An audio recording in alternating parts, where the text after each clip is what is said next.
puso at isipan, makinig po sa kanyang salita. Walang iba ang maghahayag po, kundi si Pastora Nadi Manadilla. Purihin po natin ang Lord sa buhay ni Pastora. Salamat po. Praise the Lord.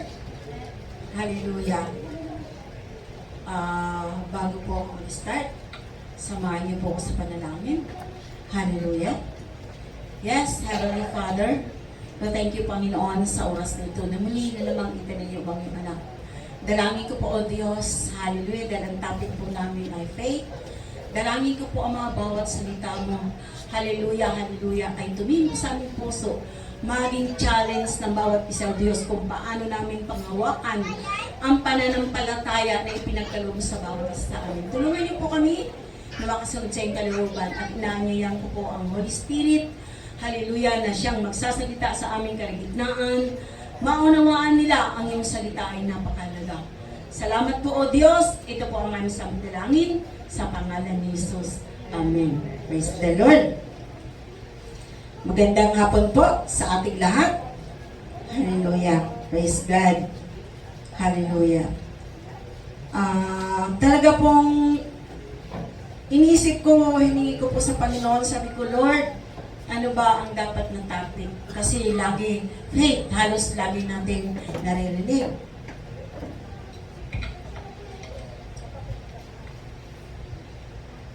Hallelujah. Hallelujah. Ano ba ang pananampalataya?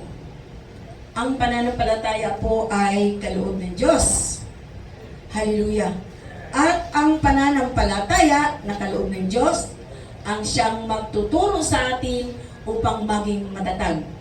At ang pananampalatayang pong ito, hallelujah, sabi ko nga, Lord, ang ibinigay niya po sa akin yung history ng lahat ng nangyari nung unang panahon na kanyang mga tinawag.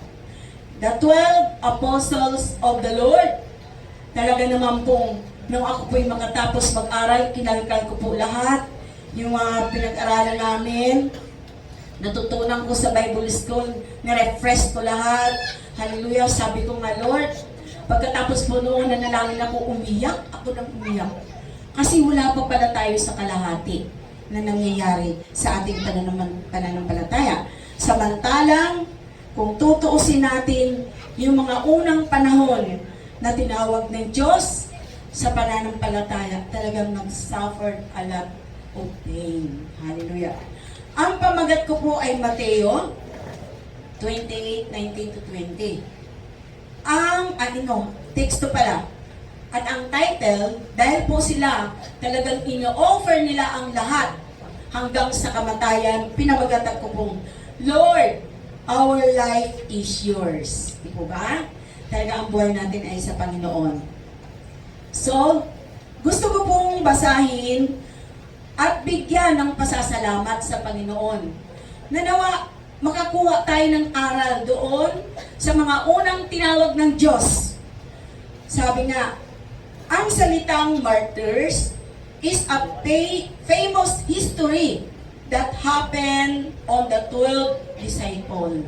Yung nangyari sa kanila ni Kristo before Jesus ascended to heaven. Nang siya po ay umakyat sa langit, siya po ay nagbilin sa kanyang mga apostol. Sabi niya po, Go, make disciples of all the nations, baptizing them in the name of the Father and the Son and the Holy Spirit.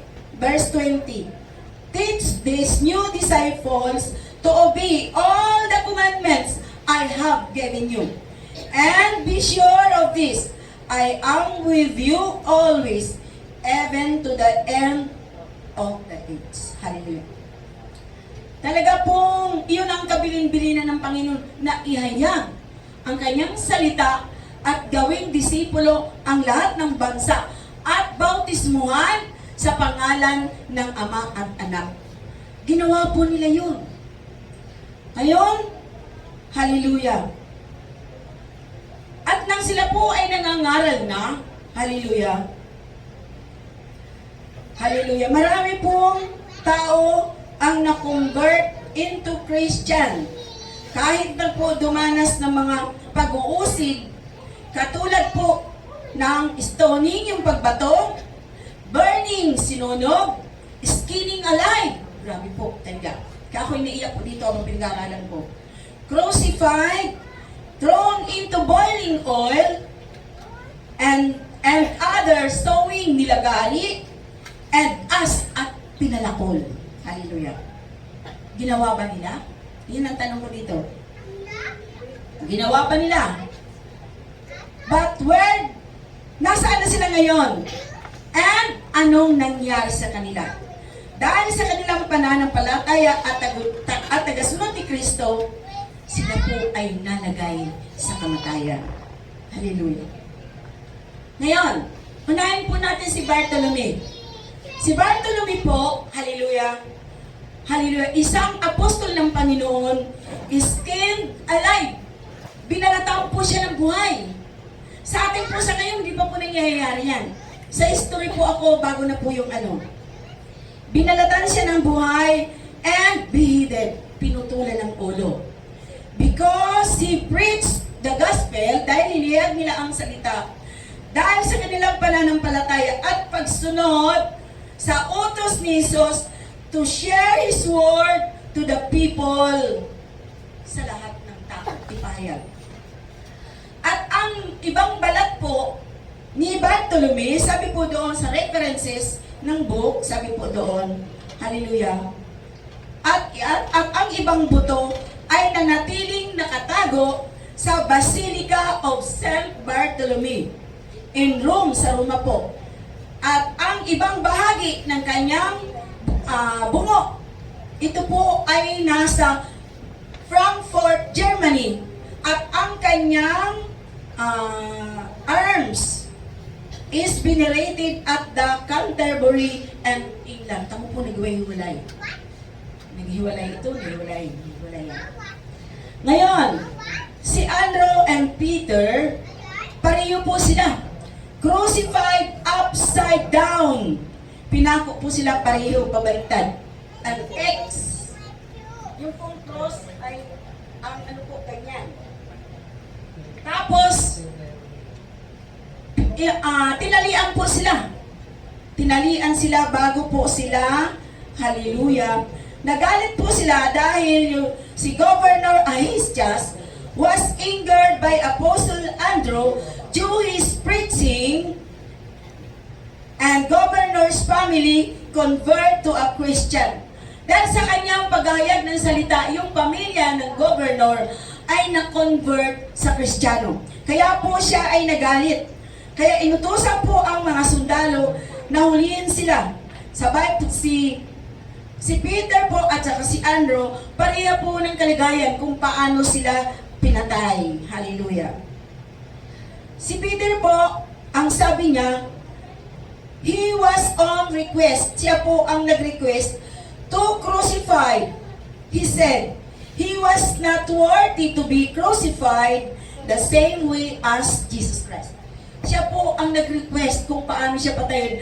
Kasi sabi niya, hindi ako worthy na ako ay itulad ng pagkamatay ni Christ. Hallelujah. Kaya po, hallelujah, siya po ay pinako upside down. Hallelujah. Hallelujah. At si James po, siya po ay binaturin hanggang sa mamatay. Dahil some of the members of the Jewish community na convert po sa Kristiyano. Si John the Beloved po, thrown into boiling oil, yung kumukulong mantika, doon po siya nilubog. Pero, but he was survived. And nang matapos siyang makaligtas, bumalik po siya sa Ephesus. Pagbalik niya po sa Ephesus, hallelujah, hinihintay niya po ang kanyang natitirang buhay at hanggang umabot ang kanyang pagkatanda. Siya lang po bukod tangi sa 12 apostol na namatay sa natural death. Nakaligtas po siya sa kumukulo. Tapos nagbalik sa Ephesus, nangaral uli, at hinintay hanggang siya'y tumanda, namatay sa natural death. hindi po siya nakadanas na katulad ng ibang apostol. Hallelujah. Si Jude Tadeos, sabi mo, si Jude Tadeos, na apostol ni Kristo, siya po'y nilagari at pinalakol hanggang sa sila ay mamatay. Ngayon, si Mateo naman po, born to death, sinunog po siya. Siya po ay pinako, dined him into bed, doon po sa higaan, na siya po ay covered whole body with paper, nung papel. Tapos na may mantika, hallelujah, may aspalto, hallelujah, at siya po ay sinilaban. Kaya inilagay po siya sa naglalagablab na apoy. Hallelujah. Siya po, kahit po nung siya po ay may buhay pang natitira, sabi po doon sa book, sabi po doon, hallelujah.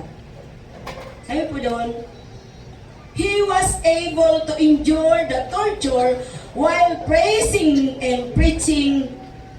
Nagpupuri siya, nangangaral habang siya po ay sinusunog, and then eventually he died.